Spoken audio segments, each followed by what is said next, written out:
First part of animal husbandry is dairy farm management. तो जो सबसे पहला है वो डिस्कस कर रहे हैं हम dairy farm management. If you think about this dairy farm management, आपको मालूम होगा कि इसमें जनरली किस चीज़ का मैनेजमेंट करते हैं। मैनेजमेंट ऑफ एनिमल्स, ये मैनेजमेंट ऑफ एनिमल्स किस चीज़ के लिए मैनेजमेंट करते हैं हम? Management of animals for milk.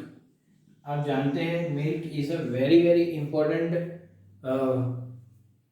Food, बोलो इसको तो भी चलेगा, क्योंकि ये हमारे बॉडी के अंदर बहुत सारा न्यूट्रिशन डिलीवर कर सकता है। तो management of animals for milk and its products, और उसकी प्रोडक्ट्स, जो कि बहुत सारी प्रोडक्ट्स है, right, for human consumption, for human consumption.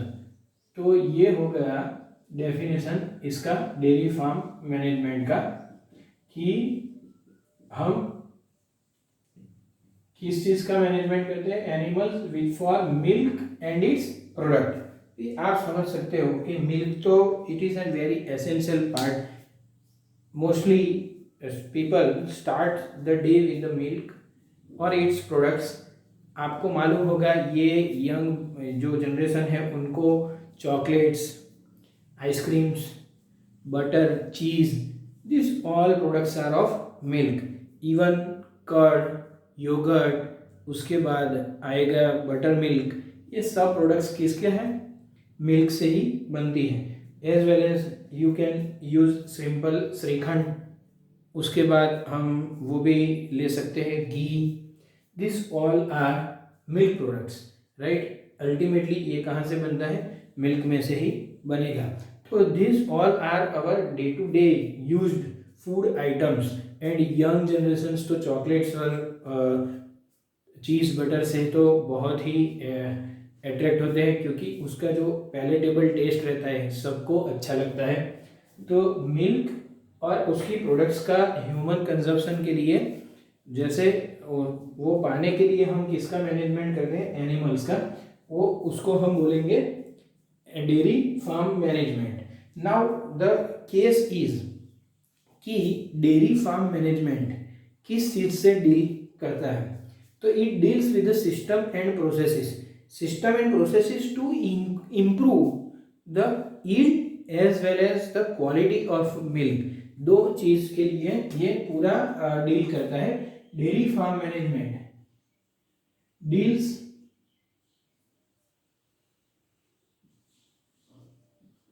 deals with system and processes,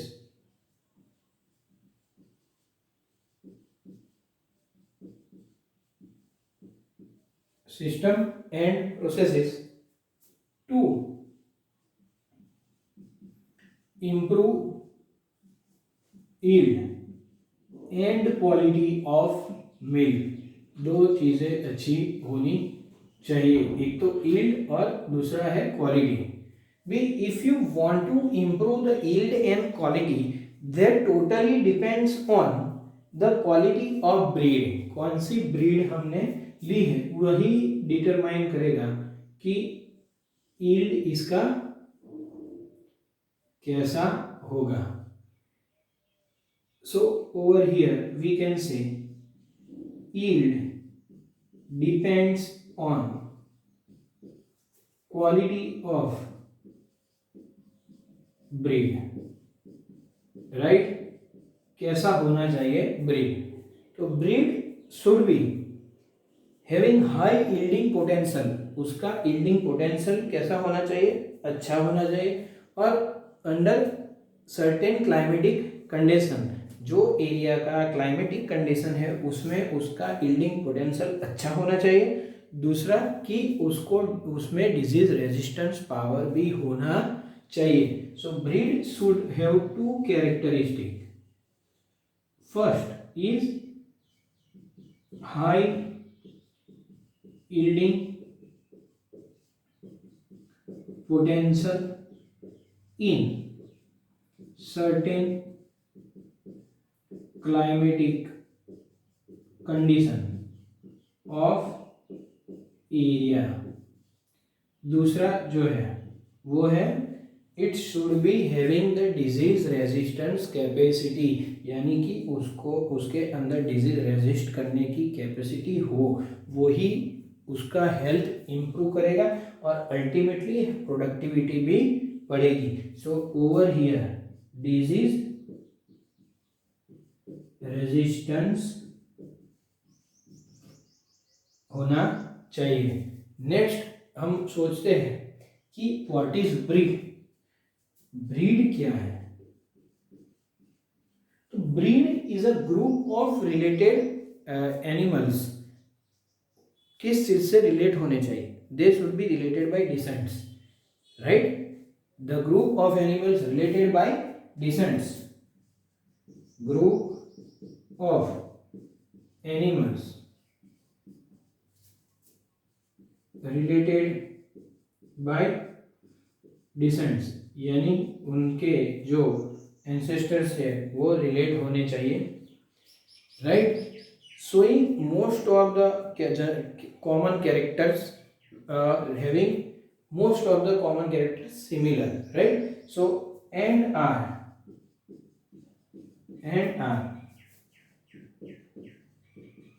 similar in most of characters like general appearance,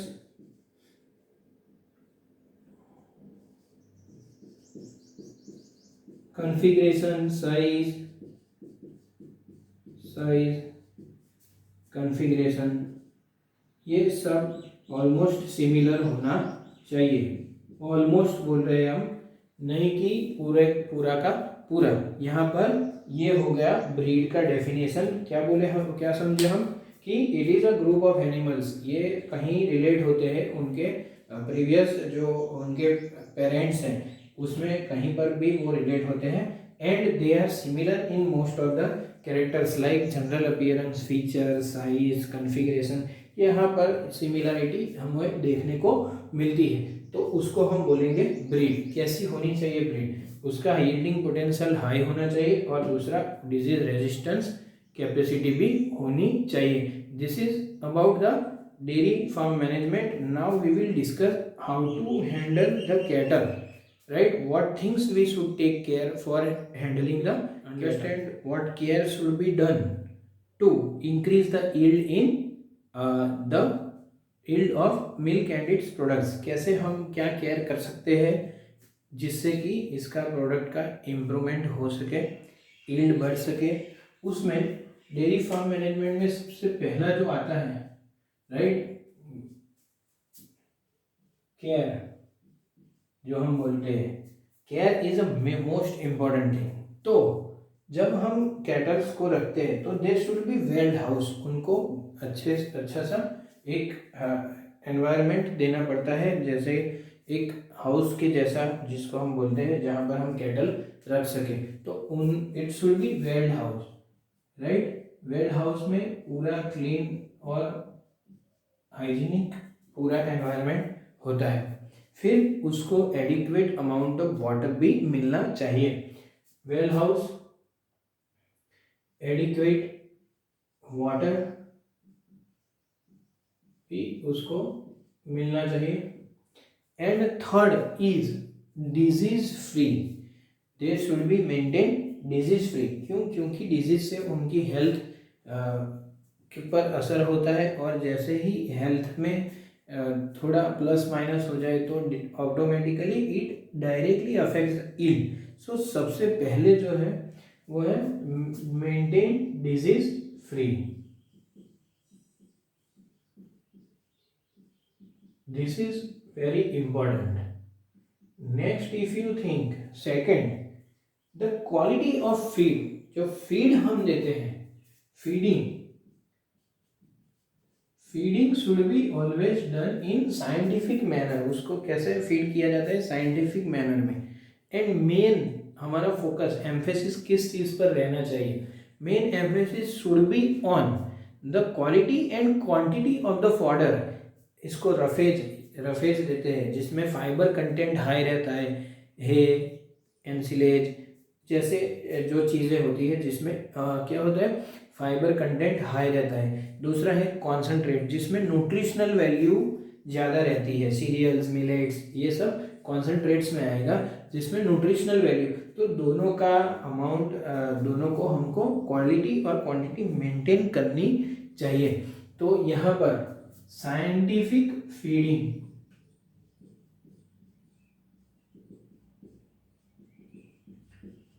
and main emphasis is done to on main emphasis on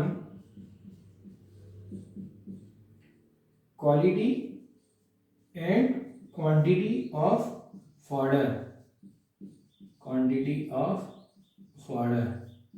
if you think दो type के उसमें content होता है feeding में, एक होता है roughage, जैसे मैंने बताया रफेज में फाइबर कंटेंट कैसा रहता है, हाई फाइबर कंटेंट, राइट। इसमें आएगा हे, देन सिलेज, स्ट्रॉ, ये सब इसमें आएगा, राइट। जैसे दूसरा होता है कॉन्सेंट्रेट। कॉन्सेंट्रेट में इसका न्यूट्रिशनल वैल्यू हम डिस्क्राइब करते हैं, इसमें हाई न्यूट्रिशनल वैल्यू रहता है। दोनों को हमको मेंटेन करना है। हाई न्यूट्रिशनल वैल्यू इसके अंदर जो सीरियल्स मिलेट्स ये सब जो आता है ये कॉन्सेंट्रेट्स में आता है। तो ये हो गया feeding. Feeding should be done in scientific manner. तीसरा जो है वो है स्ट्रिंजेंट क्लीनलीनेस एंड हाइजीन। ये बहुत ही इंपॉर्टेंट है, आप समझिए, दोनों के लिए, कैटल्स के लिए भी और हैंडलर्स के लिए भी। जो उसको हैंडल करता है वो भी क्लीन होना चाहिए, हाइजीनिक होना चाहिए, क्योंकि इससे कैटल्स और कैटल से ह्यूमन को कुछ डिसीज जैसा स्प्रेड ना हो। तो यहाँ पर आएगा strict stringent cleanliness and hygiene, दोनों के लिए बहुत जरूरी है, for both handlers and cattles. समझिए इस बात को, कब ये क्लीनलीनेस होना चाहिए, during milking, then processing and transportation. तीनों टाइम पर क्लीनलीनेस होना चाहिए। Processing and transport of milk and its products, transport of milk and its products, all the three places there should be cleanliness. The fourth one is regular inspection. Kettles का regular inspection होना चाहिए, उनका पूरा record maintain करना होता है, और उसके बाद regular visits of veterinary doctor should be there. तो ये होना ही चाहिए। So fourth one is regular inspection. Then उसके बाद हमने पूरा रिकॉर्ड कीपिंग, उसका पूरा रिकॉर्ड होना चाहिए। And last regular visit of doctors. Regular कौन से डॉक्टर्स यहाँ पर आएंगे, visit of veterinary doctors, right. ये सब हो गया है, पर अभी जितने ज़्यादातर प्रोसेसेस है वो मैकेनाइज हो गए हैं। मैकेनाइज होने की वजह से जो डायरेक्ट कांटेक्ट में आता था हैंडलर के साथ प्रोडक्ट्स, वो अभी नहीं आता है। तो the main and important thing is nowadays major of the processes are mechanised, यानी कि टेक्नोलॉजी और इंस्ट्रूमेंट से ही होते हैं। तो उसकी वजह से handler is not coming in direct contact with the product. So if much of processes are mechanized, so the handlers are not in direct contact with products. This is about the care and management to increase the yield. Now we will see the types of breeds. We will discuss about the types of breeds. ये book में नहीं दिया गया है पर हम सिर्फ इसको समझ लेते हैं और थोड़े नाम भी हमको याद रखने हैं जो कि बहुत ही इम्पोर्टेंट है एंट्रेंस एग्जामिनेशन के लिए. तो यहाँ पर जो सबसे पहले हम डिस्कस करने वाले हैं वो है ब्रीड्स ऑफ कैटल्स, यानी कि काऊ की जो ब्रीड्स है उसको हम डिस्कस करने वाले हैं. काऊ की जो ब्रीड है उसको 3 पार्ट्स में डिवाइड किया गया है. एक जो सबसे पहली है वो है मिल्च ब्रीड, यानी कि मिल्क यील्डिंग ब्रीड, जो अच्छा यील्ड करती है मिल्क का वो. दूसरी है drought breeds. Drought breeds are use for working, काम के लिए उसको यूज किया जाता है. और तीसरा जो है वो है जनरल यूटिलिटी ब्रीड, जो दोनों के लिए यूज किया जाता है, milk as well as for work. तो यहाँ पर जो उसके 3 कैटेगरी दी है ब्रीड्स ऑफ कैटल्स में, उसका जो साइंटिफिक नेम है काऊ का वो है बोस इंडिकस. तो सबसे पहले हम देखेंगे इंडियन ब्रीड्स को. काऊ के अंदर जो इंडियन ब्रीड्स है वो, तो मिल्च ब्रीड्स में एक है गिर, दूसरा है Sahiwal. Gir is found in Rajasthan and Gujarat. दूसरा है जो Sahiwal. Sahiwal generally is found in Punjab, Haryana and Uttar Pradesh, जो कि सबसे अच्छी मिल्च ब्रीड है इंडिया की. Remember this, I am talking about only India. It is the best milch breed in India. तो यहाँ पर जो आंसर आएगा वो है साहिवाल. थर्ड है red Sindhi and Deoni, both are found in Andhra Pradesh, and Rathi is found in Rajasthan. Same way आप देखिए मालवी, जो कि ड्रॉट ब्रीड है, राजस्थान और उत्तर प्रदेश में पाई जाती है. Hallikar is another type of drought breed found in Karnataka. Same way Nageri, जो दिल्ली, हरियाणा और यूपी में हमको पाई जाती है. That is the last one Kangayam, that is found in southern part of India as well as in Tamil Nadu. Tamil Nadu is also a part of southern India. That is third type of the breed जो दोनों के लिए use की जाती है, वो है general utility breed. एक है हरियाणा. हरियाणा ब्रीड्स जो है वो हरियाणा, पंजाब और मध्य प्रदेश में पाई जाती है. Ongole is found in Andhra Pradesh, Kankrej in Gujarat and Tharparkar in Gujarat and Andhra Pradesh. यहाँ पर जो सबसे इम्पोर्टेंट है वो है साहिवाल एज वेल एज गिर. ये दो आपको याद रखने हैं. उसके बाद जो एग्जोटिक ब्रीड्स हैं, एग्जोटिक ब्रीड्स के अंदर सबसे important Holstein Friesian. This is the most important type of milch breed because it is the best in the world. पूरे वर्ल्ड के अंदर जो सबसे अच्छी मिल्च ब्रीड मिलती है वो है होल्स्टीन फ्रिशियन, और जो इंडिया में है वो है साहिवाल. तो ये बहुत ही इंपॉर्टेंट है. Which is the best milch breed in the world, that is Holstein Friesian. उसके अलावा बहुत एक अच्छी क्वालिटी की milk breed Jersey, then Guernsey, Ayrshire, brown Swiss as well as red Dane. This all are exotic breeds of cows. यहाँ पर दो ये होल्स्टीन फ्रिशियन और जर्सी. यहाँ पर साहिवाल आपको याद रखने हैं, ये इंडिजीनियस ब्रीड है, इंडियन ब्रीड्स. यहाँ पर ये एक्सोटिक ब्रीड्स हैं जो फॉरेन कंट्रीज में पाई जाती है, और इसको ये है best milch breed. Next is the breeds of buffaloes. The scientific name of the buffalo is bubalus bubalis. There are various important buffalo breeds. पहला एक सुरती, नीलरवी, नागपुरी एंड जाफराबादी. ये बहुत ही इंपॉर्टेंट है. जाफराबादी एंड मुर्रा.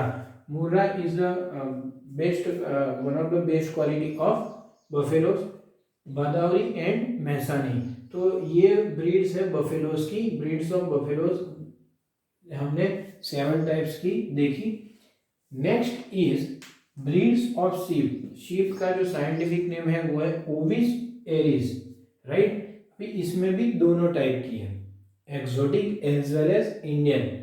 ये इस पार्ट में से क्या पूछा जाता है, a type of Indian breed Patanwadi जो कि गुजरात में पाई जाती है, उससे क्या बनता है, तो वुल जो मिलता है इसमें से, it is use for army hosiery items जो आर्मी के लिए बनती है, वो कौन से वुल में से बनती है, पाटनवाड़ी ब्रीड के जो वुल होते हैं उसमें से ही बनती है। Second is Lohi.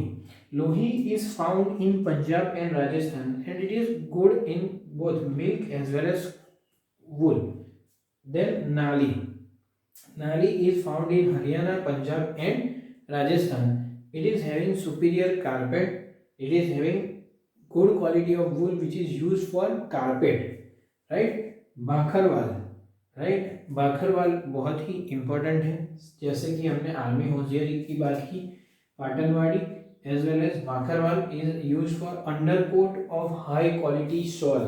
शॉल जो बनता है उसका जो अंडरकोट बनता है ये बाखरवाल के वूल से ही बनता है, right. It is found in Jammu and Kashmir. Deccani and Nellore, ये एक ऐसी टाइप की शीप की ब्रीड है जो मटन के लिए यूज की जाती है for eating, this were for generally for the products, पर ये दो specially Deccani and Nellore is use for mutton, तो ये भी आपको याद रखना है। Rampur is giving a superior cloth as well as नरवारी is for coarse wool।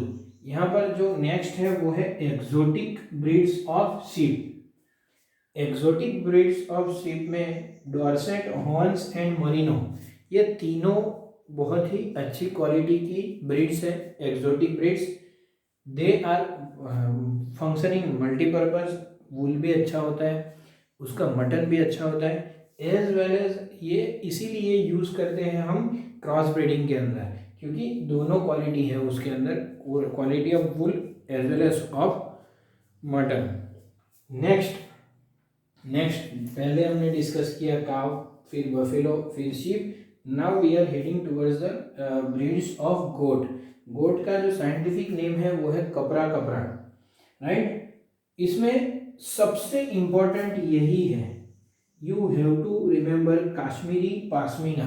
Kashmiri Pashmina is found in Kashmir and Tibet, दोनों जगह पर ये पाई जाती है। उसमें से जो वुल मिलता है वो फाइनेस्ट क्वालिटी का वुल होता है, so you have to remember the name Kashmiri Pashmina is found in Kashmir and Tibet and the wool is of finest quality, this is the breed of goat, right. Another are Gaddi, Jamunapari, बीतल, मालाबरी and Bengal, पर जो सबसे important है breed वो है काश्मीरी। दूसरी breeds है जो कि हमने यहाँ पर लिख दी है। Next is the breeds of pig. आपको मालूम होगा care and management of pig is referred as piggery. Care and management को क्या बोलते हैं हम, पिगरी। और उसका जो मीट होता है उसको हम बोलते हैं pork. Pork is widely eaten in western countries, right. Pork को बहुत खाया जाता है। तो इंडियन ब्रीड एक ही है यहाँ पर अच्छा वाला जो बोलते हैं हम Ghungroo, right. And exotic breeds are of UK, जिसमें Berkshire and large white Yorkshire आते हैं, right. This are use for eating purpose. जो इसका मीट होता है उसको हम बोलते हैं पॉर्क, राइट। फिर उसके बाद जो hinny is a breeding between the two animals, right, horse and donkey. Male horse crosses with the female donkey, तब जाके जो ऑफस्प्रिंग मिलता है वो बोलते हैं हम हिनी। सेम वे म्यूल्स जो है, female horse and mail donkey, जब उसका क्रॉस होता है, यहाँ पर मेल हॉर्स था, यहाँ पर female horse and mail donkey, तो म्यूल्स बनते हैं। Last is Stallions. स्टेलियंस यानी अनकैस्ट्रेटेड मेल हॉर्स, जो कि उसको स्टराइल नहीं किया गया है। क्यों? क्योंकि उसका यूज़ कहाँ पर करना है? ब्रीडिंग पर्पस के लिए उसका यूज़ करना होता है, इसलिए ये अनकैस्ट्रेटेड मेल हॉर्स है, generally used for breeding purpose. ये भी आपको याद रखना है। Okay, so basically this is the things which we should understand. यहाँ पर गिर और साहिवाल, यहाँ पर होल्स्टीन फ्रिशियर एंड जर्सी, यहाँ पर Jafarabadi and Murrah. In this case you have to remember wool for hosiery, undercoat of quality shawl, as well as the mutton producing Decani and Nellore। यहाँ पर exotic breeds Dorset, horn and merino तीनों। यहाँ पर आपको याद रखना है कश्मीरी पाशमीना, जिसमें से फाइनेस्ट क्वालिटी ऑफ वूल मिलता है। दूसरा, यहाँ पर जो मीट होता है उसको पॉट बोलते हैं, and the care and management is referred as piggery. Stallions क्या होते हैं? Uncastrated male horse. So this are the breeds of various types of animals. Discuss about the some of the disease of cattles. हम थोड़ी disease के बारे में भी discuss कर लेते हैं। तो जो सबसे पहला है बैक्टीरियल डिजीज का हम देख लेते हैं, right? Bacterial diseases. Bacterial diseases में जो सबसे पहला है वो है anthrax.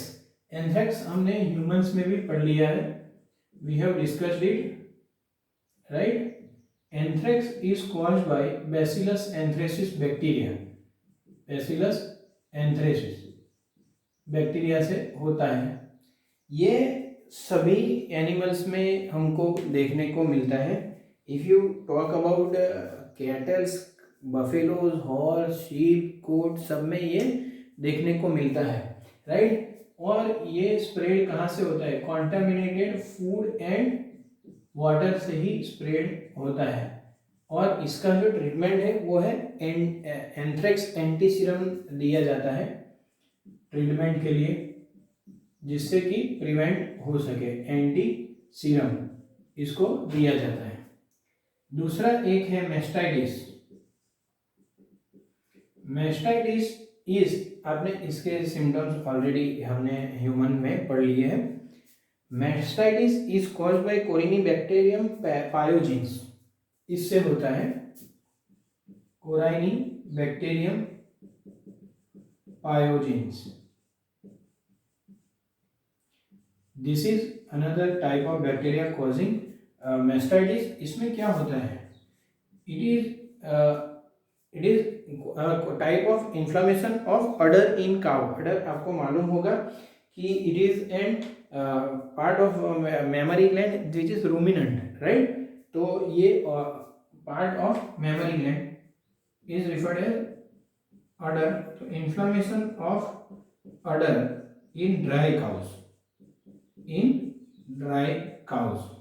Now basically mastitis is a type of disease जिसको हम ट्रीटमेंट से क्योर कर सकते हैं।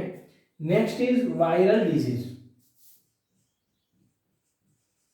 Viral disease, very important one in case of viral disease is the rinderpest और कैटल प्लेग। रिंडरपेस्ट और कैटल प्लेग ये एक बहुत ही इम्पॉर्टेंट डिजीज है। रिंडरपेस्ट और कैटल प्लेग ये डिजीज एक हाईली क्वांटिजियस डिजीज है, बहुत ही जल्दी स्प्रेड होता है। क्यों? क्योंकि ये वायरस सभी जगह प्रेजेंट होता है। जो डिजीज एनिमल के जो फ्लूइड्स और सिक्रीशन होते हैं वो सब में ये वायरस होता है, इसलिए ये highly contagious. Why? Because virus is present. Virus present in all fluids and secretion of diseased animal.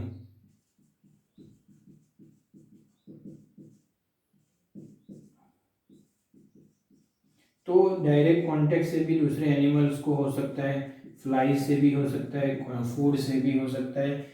So this can be treated by vaccination और बहुत ही एक प्रोग्राम किया था इंडिया में बिफोर फ्यू ईयर्स।